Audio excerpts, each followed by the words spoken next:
నడుస్తుందో అయినా కానీ వేవ్ లాగా ఏపీలో వైఎస్ఆర్సీపీకి వ్యతిరేకంగా టీడీపీ అలయన్స్ అనుకూలంగా ఒక వేవ్ నడుస్తుంది. నేషనల్ ట్రెండ్స్ ఎన్డీఏకు ఇప్పుడు కానీ అనుకున్న స్థాయిలో కన్నా కొంచెం తక్కువ అన్నట్టు ఇంకా ముందు ప్రొజెక్షన్ చూపించట్లేదు, కానీ అనుకున్న స్థాయి కన్నా తక్కువ అన్నట్టు చూపిస్తుంది. ఇప్పుడు ఇది రెండో రౌండ్ మూడో రౌండ్ నడుస్తుంది. దాదాపు 10-14 రౌండ్లు నడవాల్సి ఉంటాయి ఒక్కొక్క నియోజకవర్గం. దాదాపు 1 గంట వరకు అయితే మనకు ఫలితాలు అంటే మేజర్ 50% ఏమో ఫలితాలు వచ్చే అవకాశాలు ఉంటాయి. ఇప్పటికైనా గవర్నమెంట్ ఎన్డీఏదే వస్తుంది, కానీ మెజారిటీ ఎంత వస్తుంది అనేది ఇప్పుడు స్పష్టంగా తెలవట్లేదు. కొంచెం పోటీ ఇస్తుంది ఇండి కూటమి అని ఇప్పుడు ఎర్లీ ట్రెండ్స్ చెప్తున్నాయి. ఏపీలో మంత్రులు వెనుకంజలో ఉన్నారు, చాలామంది మంత్రులు, ఇంక్లూడింగ్ అంటే బొత్స ఫ్యామిలీ నుంచి కనుక చూస్తే బొత్స సత్యనారాయణ గారు, వారి సోదరుడు బొత్స అప్పలనరసయ్య గారు గజపతినగర్ నుంచి ఆయన వెనుకంజలో ఉన్నారు. అలాగే చాలా చోట్ల మిగిలిన చోట్ల మాజీ మంత్రి కురసాల కన్నబాబు కూడా వెనుకంజలోనే ఉన్నట్టు కనిపిస్తుంది. మరోపక్క పవన్ కళ్యాణ్ ఛాలెంజ్ చేసిన ద్వారంపూడి చంద్రశేఖర్ రెడ్డి గారు కాకినాడ సిటీ అర్బన్ ఎమ్మెల్యే, ఆయన కూడా వెనుకంజలో ఉన్నట్టు కనిపిస్తుంది. జనసేన అయితే గోదావరి జిల్లాలో స్పష్టమైన ఆధిక్యం, అంటే ఒక సర్వే కేకే సర్వే వాళ్ళు చెప్పారు, వారు పోటీ చేసిన 21 స్థానాల్లో కూడా జనసేన గెలవబోతోందని చెప్పారు. ఇప్పుడు 8 స్థానాలను చూపించారు. 16-17 అయితే ఈజీగా వస్తాయనిపిస్తుంది. ఎందుకంటే 83 టీడీపీ అండ్ వైసీపీ 3, అది ఎంపీ స్థానాలు. YCP 3, BJP TDP 8, BJP 2, Janasena 1. Assembly స్థానాలకు 56 టీడీపీ, మొత్తం 70 స్థానాల్లో కూటమి అభ్యర్థులు ఆధిక్యంలో ఉన్నారు. అవును, కూటమి కాబట్టి ఇది వేవ్ లాగా ఉంది. ఇక ఇలా ఎలాంటి అనుమానం రోజా బుగ్గన చెల్లుబోయిన వీళ్ళందరూ కూడా చెల్లుబోయిన రోజా ఓడిపోతుందని ముందే చాలా వరకు చెప్పారు. బొత్స సత్యనారాయణ విషయ దగ్గర గట్టిపోటీ గెలుస్తారని కొన్ని చెప్పారు, గట్టిపోటీని చెప్పారు. బొత్స సత్యనారాయణ ఓడిపోయిందంటే ఇది అంటే వైసీపీ పరిపూర్ణ ఓటమి అనుకోవాల్సి వస్తుంది. జగన్ ఒకటి గెలుస్తుండొచ్చు ఆయన, ఎందుకంటే ఆ పులివెందులు అది వేరు.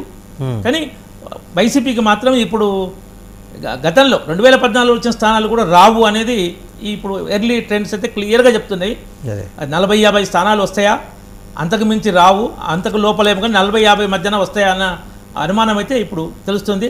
అంటే 125 నుంచి 150 మధ్యన కూటమి గెలుచుకునే అవకాశాలు కలుగుతాం స్థానాలు. అండ్ హైదరాబాద్లో మాధవీలత గారు ఆధిక్యంలో ఉన్నారు, ఇండికేషన్ వస్తుంది. అదే హైదరాబాద్ ట్రెండ్ చెప్పలేమండి. ఇప్పుడు ఏంటంటే ఒక ఏరియా హిందూ మెజారిటీ ఏరియా, ఒక ఏరియా ముస్లిం మెజారిటీ, ఒక రౌండ్ హిందూ ఒక రౌండ్ ముస్లిం, అట్లా కొన్ని. ఎందుకంటే ఇంతకుముందు అసెంబ్లీ సెగ్మెంట్లే మనం కార్వాన్లో 20,000 ఉన్నా ఓడిపోయిన సందర్భాలను యాకత్పూడ కానీ ఇవి కానీ, అది లాస్ట్ మినిట్ వరకు హైదరాబాద్ పార్లమెంట్ స్థానం చెప్పలేము.